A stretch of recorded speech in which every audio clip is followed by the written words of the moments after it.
సూర్యాపేట జిల్లా కలెక్టర్ గారి ఆదేశాల ప్రకారంగా జిల్లా పౌర సంబంధాల శాఖ అధికారి గారి పర్యవేక్షణలో ఆత్మకూరు మండలం ఏపూరు గ్రామానికి తెలంగాణ సాంస్కృతిక సారథి టీం లీడర్ పల్లెల లక్ష్మణ్ కళా బృందం చేత రాష్ట్ర ప్రభుత్వం అమలు చేస్తున్నటువంటి అభివృద్ధి మరియు సంక్షేమ కార్యక్రమాలు, డ్రగ్స్, గంజాయి, పరిసరాల పరిశుభ్రత, రోడ్డు భద్రత పైన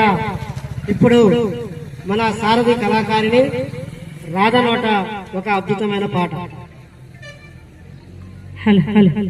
పల్లె తల్లి పాట పాడే ఉయ్యాలా, మన రేవంతన్న పాలన చూసి